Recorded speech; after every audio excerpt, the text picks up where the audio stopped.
Hello everyone. सितंबर का महीना चल रहा है और सितंबर में कुछ ऐसे काम हैं जो आपको ज़रूर कर लेने चाहिए, जो कि आप सितंबर में ही कर सकते हैं। अक्टूबर में अगर इन कामों को करेंगे तो बेहतर रिजल्ट नहीं मिलेगा। तो ये सारे काम आपको सितंबर में कर लेने चाहिए। जो गार्डनिंग करते हैं उन्हें बेहतर रिजल्ट अगर पाना है तो सितंबर में ये सारे काम आपको फटाफट निपटा लेने हैं, तभी आपको गार्डनिंग में बहुत ही अच्छा रिजल्ट मिलने वाला है। तो आज उन्हीं कामों के बारे में बताने वाली हूँ कि आपको कौन कौन से काम इस महीने में करने हैं। तो सबसे पहला काम है रिपोर्टिंग का, कि जिन पौधों को रिपोर्टिंग की ज़रूरत है, जैसे कि जिन पौधों की ग्रोथ नहीं हो रही है, रूट बाउंड हो गया है, उन पौधों की रिपोर्टिंग कर लीजिए। जहाँ जहाँ पे बारिश हो रही है वहाँ पे आप ये काम कर सकते हैं। जहाँ पे बारिश नहीं हो रही, धूप ज़्यादा निकली है, तो आप बारिश होने का इंतज़ार करिए। जैसे ही बारिश हो तो आप रिपोर्टिंग करिए अपने पौधों की, क्योंकि इस समय पौधा शॉक में नहीं जाता है। दूसरा काम है फर्टिलाइज़र देने का, क्योंकि अभी हमारे परमानेंट प्लांट्स सभी फ्लावरिंग कर रहे हैं। ये दिसंबर तक फ्लावरिंग करते रहेंगे। तो दूसरा काम ये कर लीजिए, आप अपने सभी पौधों को एक अच्छा सा फर्टिलाइज़र बना के दे दीजिए। चाहे आप काउडंग का फर्टिलाइज़र दीजिए या वर्मी कंपोस्ट दीजिए या सरसों का खली दीजिए। कोई भी आप इस समय फर्टिलाइज़र दे सकते हैं, चाहे लिक्विड बेस में हो या फिर ड्राई फॉर्म में हो। आप कोई भी फर्टिलाइज़र बना के अपने सभी परमानेंट प्लांट्स को दे सकते हैं। इससे पौधों में अच्छी ग्रोथ होती है और दिसंबर तक अच्छी फ्लावरिंग करते रहते हैं ये। तो आपको सर्दियाँ शुरू होने से पहले तक अगर आपको अच्छी फ्लावरिंग चाहिए तो अपने सभी पौधों में इसी तरह से खाद देते रहें। हर 15 दिन के गैप में आपको बदल बदल के लिक्विड फर्टिलाइज़र या ड्राई फॉर्म में भी अगर आपको फर्टिलाइज़र देना है तो आप दे सकते हैं।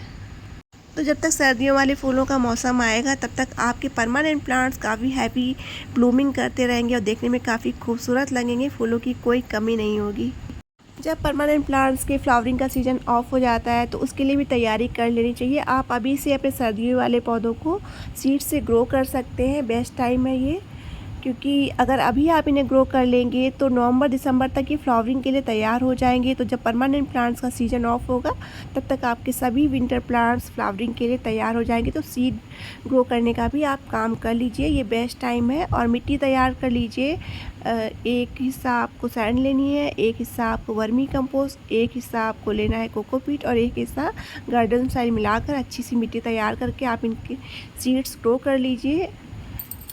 अगर आपको सीड्स चाहिए तो आप मुझसे कांटेक्ट कर सकते हैं। विंटर फ्लावर्स देखने में बहुत ही ज़्यादा खूबसूरत लगते हैं। अगर आप इन्हें सीड से उगाएंगे तो बहुत सारे पौधे तैयार हो जाएंगे। हर बार बीज इकट्ठे करके आप नेक्स्ट ईयर इनसे बहुत सारे पौधे बना सकते हैं। तो बहुत ही अच्छे अच्छे फ्लावर्स की सीड इस समय आ रहे हैं, तो आप ले सकते हैं और इन्हें उगा लीजिए। अक्टूबर नवंबर तक की रिपोर्टिंग के लिए तैयार हो जाएंगे। तो बेस्ट टाइम है सितंबर में आप अपने सभी विंटर फ्लावर्स को सीड से ग्रो कर सकते हैं। कुछ ऐसे पौधे हैं जो परमानेंट प्लांट्स हैं, उन्हें भी आप सीड से ग्रो कर सकते हैं। जैसे कि एडेनियम भी सितंबर में ग्रो हो जाता है बहुत ही आसानी से, और ये परमानेंट प्लांट होता है। ये अक्टूबर में ग्रो नहीं होगा क्योंकि अक्टूबर में थोड़ी सर्दी शुरू हो जाती है। और इस समय आप विनका को भी उगा सकती हैं। ये मेरा हाइब्रिड विनका है रेड कलर का, जिसे मैंने सीड से उगाया है। तो सितंबर से पहले अगर आपके बीज आपके पास हो तो आप इन्हें उगा लीजिए। सितंबर के महीने में आप पत्तियों से भी कई पौधे तैयार कर सकते हैं, चाहे जेट प्लांट की पत्ती हो, चाहे कैलेंचो की लीफ हो, या फिर ये देखिए पत्थर चट्टा की लीफ है। इन सभी की लीफ से आप ढेरों पौधे बनाकर तैयार कर सकते हैं। एक लीफ लगाइए और ढेरों पौधे पाइए। अगला जो काम है जो सितंबर के महीने में आप कर सकते हैं, बहुत ही बेस्ट रिजल्ट देता है, वो होता है ग्राफ्टिंग का। तो इस समय आप ग्राफ्टिंग भी कर सकते हैं। सितंबर के महीने में कटिंग्स भी बहुत ही आसानी से चलती हैं। इस समय आप इंडोर प्लांट की कटिंग लगाइए, आउटडोर प्लांट की कटिंग लगाइए। और कुछ पौधे ऐसे होते हैं जो पानी में बहुत ही आसानी से ग्रो हो जाते हैं, तो सितंबर के महीने में आप इन्हें भी ग्रो कर सकते हैं। अगला जो काम है वो काम है प्रूनिंग का। अभी बरसात चल रही है, तो इस समय आप अपने सभी पौधों की थोड़ी थोड़ी सी सॉफ्ट प्रूनिंग कर दीजिए। इससे काफ़ी ज़्यादा घना हो जाएगा आपका पौधा। तुलसी के पौधे की प्रूनिंग कर सकते हैं, बोगनविलिया की प्रूनिंग कर सकते हैं, मोगरा की प्रूनिंग कर सकते हैं। कोई पौधा जो फ्लावरिंग नहीं कर रहा है उन सभी पौधों की प्रूनिंग कर सकते हैं, या ग्रोथ नहीं हो रही जिन पौधों की, तो आप इन सभी पौधों की प्रूनिंग कर सकते हैं। इससे बहुत ही अच्छा रिजल्ट मिलता है। बरसात के महीने में बहुत ही जल्दी ग्रोथ स्टार्ट हो जाती है, पौधा काफ़ी ज़्यादा घना हो जाता है और काफ़ी हेल्दी प्लांट लगता है।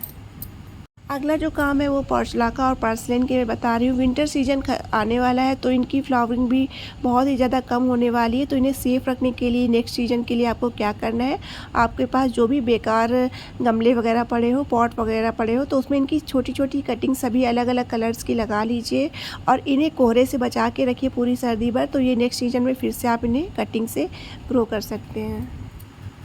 अगला जो काम है लेयरिंग का है। आप लेयरिंग भी इस समय कर सकते हैं। मैंने एक पौधे की ब्रांच को मिट्टी में दबाया था तो वहीं से रूट्स निकलनी स्टार्ट हो गई हैं। तो बहुत से पौधे ऐसे भी ग्रो होते हैं। तो मेरे पास ये देखिए फायर क्रैकर्स का पौधा है, इसे मैंने लेयरिंग से ही तैयार किया है। इसकी एक छोटी सी ब्रांच को मैंने मिट्टी में दबाया था और 20-25 दिन के बाद जब मैंने उसे देखा तो उसमें बहुत सारी रूट्स आ गई थी। तो इससे बहुत सारे पौधे तैयार किए जा सकते हैं। ये देखिए कितनी सारी रूट्स आ गई हैं। तो इससे बहुत सारे इस तरह से पौधे तैयार किए जा सकते हैं। ये अच्छा सीजन है, बहुत ही जल्दी रूट्स आ जाती हैं। तो सितंबर के महीने में आप ये काम भी कर सकते हैं। अगर आपको लेयरिंग से बहुत सारे पौधे तैयार करने हैं तो आप इस तरह से कई सारे पौधे बनाकर तैयार कर सकते हैं।